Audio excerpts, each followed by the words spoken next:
నమస్తే, మీరు చూస్తున్నవి RB news. నేను సమీర్. బులెటిన్లో ముందుగా హెడ్లైన్స్. ఫారెస్ట్ శాఖ ఆధ్వర్యంలో జిల్లా కేంద్రంలో ధరిత్రి దినోత్సవం. పంజాగుట్టలో అంబేద్కర్ విగ్రహాన్ని ఏర్పాటు చేయాలంటూ కలెక్టరేట్ ముట్టడి చేసిన దళిత సంఘాలు. మొదటి విడత స్థానిక సంస్థల ఎన్నికలకు రంగం సిద్ధం. నామినేషన్ల ప్రక్రియ ప్రారంభం. జయశంకర్ జిల్లా కేంద్రంలో అటవీ శాఖ ఆధ్వర్యంలో ధరిత్రి దినోత్సవం జరిగింది. మానవ మనుగడ కోసం, అదేవిధంగా పర్యావరణాన్ని పరిరక్షించుకోవడం కోసం, పుడమిని కాపాడుకోవాలనే ఉద్దేశంతో జిల్లా అటవీ శాఖ ఆధ్వర్యంలో ఎర్త్ డే జరిగింది. కాగా ఈ కార్యక్రమానికి జిల్లా కలెక్టర్ వాసం వెంకటేశ్వర్లు ముఖ్య అతిథిగా హాజరయ్యారు. అదేవిధంగా వారితో పాటు జిల్లా ఫారెస్ట్ అధికారి ప్రదీప్ కుమార్ శెట్టి పాల్గొన్నారు. ఈ సందర్భంగా జిల్లా కలెక్టర్ అదేవిధంగా డిఎఫ్ఓ, ఫారెస్ట్ సిబ్బంది మొక్కలు నాటారు. భూమిని కాపాడుకోవాల్సినటువంటి బాధ్యత ప్రతి ఒక్కరిపై ఉందన్నారు. దీన్ని సామాజిక బాధ్యతగా తీసుకోవాలని, పర్యావరణాన్ని పరిరక్షించుకోవాలన్నారు. అదేవిధంగా ఈ కార్యక్రమంలో వనప్రేమికుడు సయ్యద్ రహీం పాషా పాల్గొన్నారు. ఈ సందర్భంగా పుడమిని కాపాడుకోవాలని అవగాహన కల్పించేలా ఫారెస్ట్ సిబ్బందిచే జిల్లా కలెక్టర్ వాసం వెంకటేశ్వర్లు అదేవిధంగా డిఎఫ్ఓ ర్యాలీని ప్రారంభించారు.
కేవలం అట్లా చెట్లు పెంచడం అనే కాకుండా అసలు భూమి యొక్క స్వరూపం ఏంటి, అది ఏ విధంగా ఉద్భవించింది, దాన్ని ఎలా కాపాడుకోవాలి, పర్యావరణం నుంచి ఎలా మనం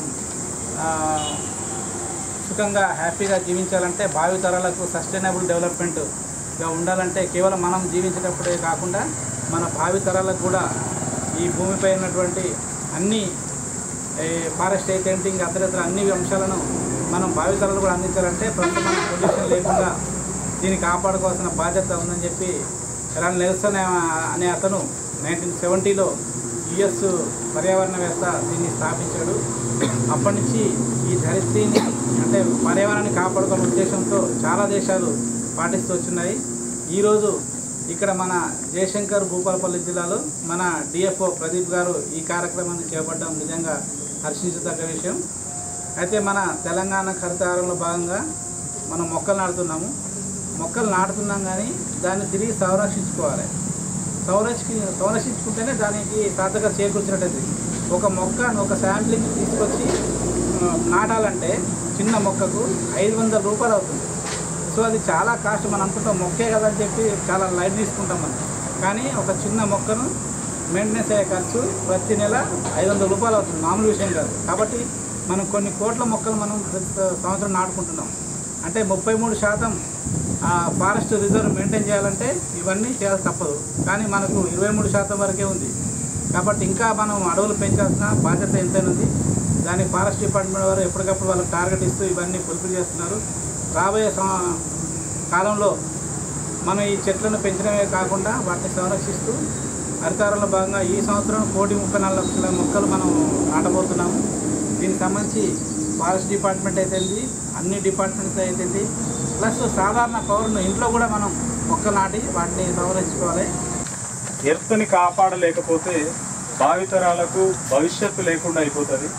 వాళ్ళు జీవించగలిగే వాతావరణం లేకుండా ఉంటుంది. పొల్యూషన్ కానీ, తర్వాత అడవులో నరికివేత, అక్రమ నరికివేత కానీ ఇట్లాంటి వాటి వల్ల భూగర్భ జలాలు ఇవన్నీ కూడా తగ్గిపోయి, వ్యవసాయం ఇవన్నీ కూడా క్రమేపీ వాటి ప్రొడక్టివిటీ కూడా తగ్గిపోయి భవిష్యత్తు తరాలకు ఒక మంచి వాతావరణం, ఇటు గాలి, నీరు, వెలుతురు కానీ ఏది కూడా మంచిగా ఉండే వాతావరణాన్ని మనం అందించలేము. కాబట్టి ఇది ఒక ఉద్యమంలా భావించి ఎర్త్ డేని మనం ఇవాళ సెలబ్రేట్ చేస్తున్నాము.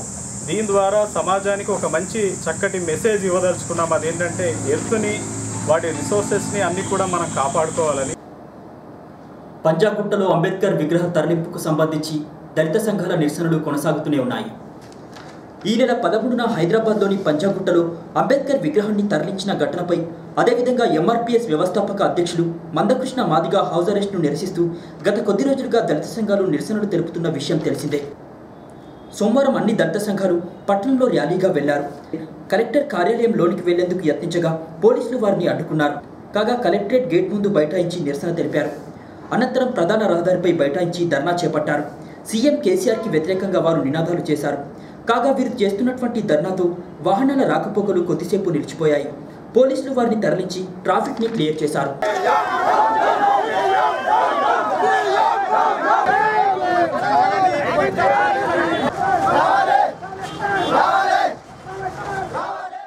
మొన్న 13న జరిగినటువంటి పంజాగుట్టలో అంబేద్కర్ విగ్రహాన్ని కూల్చివేసిన ఘటనకు నిరసనగా ఆ రోజు నుంచి ఈ రోజు వరకు కూడా గౌరవనీయులు పెద్దలు మందకృష్ణ మాదిగ గారి ఆదేశాల మేరకు రోజొక వినూత్నంగా నిరసన కార్యక్రమాలు చేయడం జరిగింది.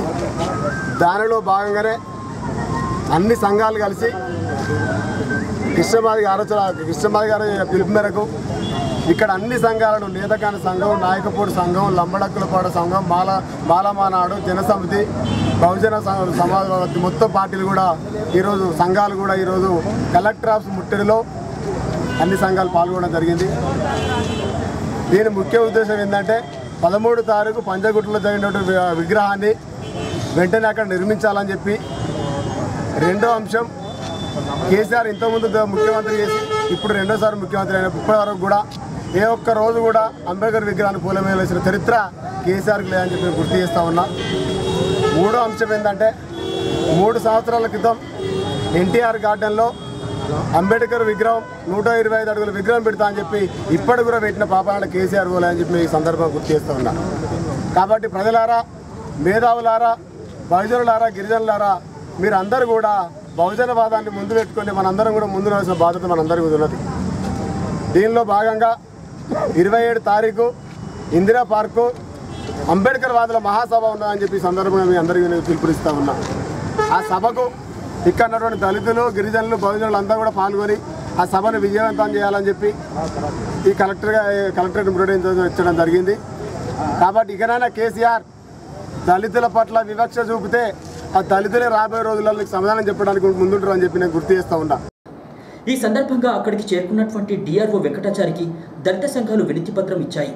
పంజాగుట్లో అంబేద్కర్ విగ్రహాన్ని ఏర్పాటు చేయాలని కోరారు. ఉప్పలపల్లి జిల్లా కలెక్టర్ గారి కార్యాలయం ముందు ఎంఆర్పిఎస్ జయశంకర్ భూపాలపల్లి జిల్లా అధ్యక్షుడు అంబాల చంద్రమౌళి గారు మరియు అన్ని సంఘాలు సంయుక్తంగా దళిత సంఘాలన్నీ కూడా మరి రాష్ట్ర నడిబడిలో పంజాగుట్టలో ఉన్నటువంటి అంబేద్కర్ విగ్రహాన్ని ధ్వంసం చేసినటువంటి ధర్మిల సో తప్పకుండా మరి చర్యలు తీసుకోవాలని చెప్పేసి దానికి ప్రత్యామ్నాయంగా మరి విగ్రహాన్ని కట్టించాలని చెప్పేసి ఇలాంటి చర్యల్ని పునరావృతం కాకుండా ఉండాలని చెప్పేసి సో అదేవిధంగా ఈ మిగతా డిమాండ్లతోటి ఈరోజు వారు ఒక వినతి పత్రాన్ని ఇవ్వడం జరిగింది.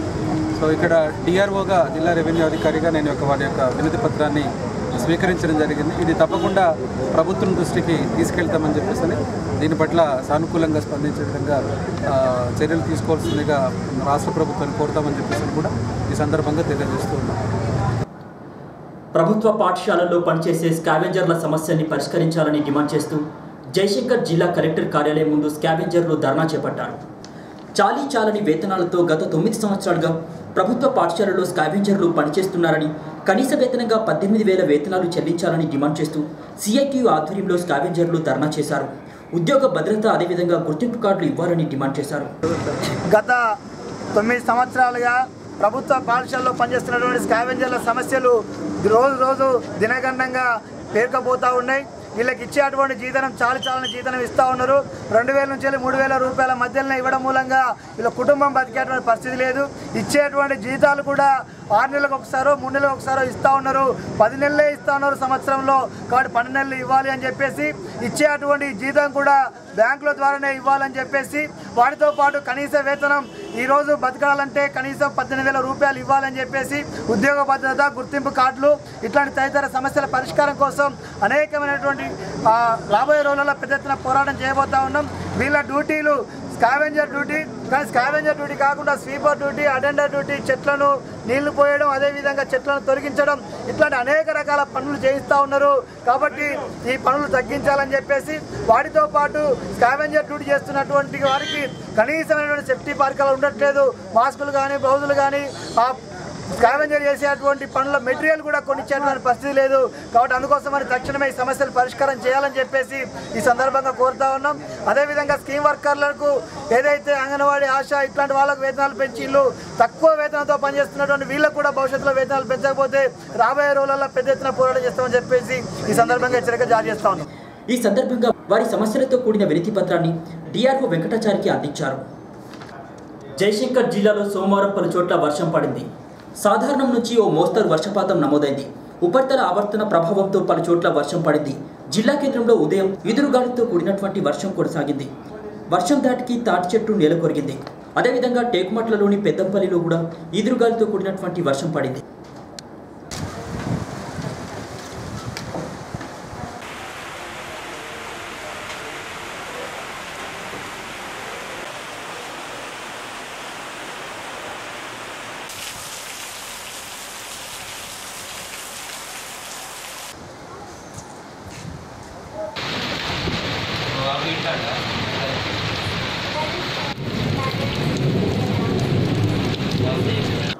మొదటి విడత స్థానిక సంస్థల ఎన్నికలకు సంబంధించి నామినేషన్ల ప్రక్రియ ప్రారంభమైంది. రేగొండ మండల కేంద్రంలోని మండల పరిషత్ కార్యాలయంలో ఎంపీడీఓ అరుంధతి మొదటి విడత నామినేషన్ల ప్రక్రియను ప్రారంభించారు.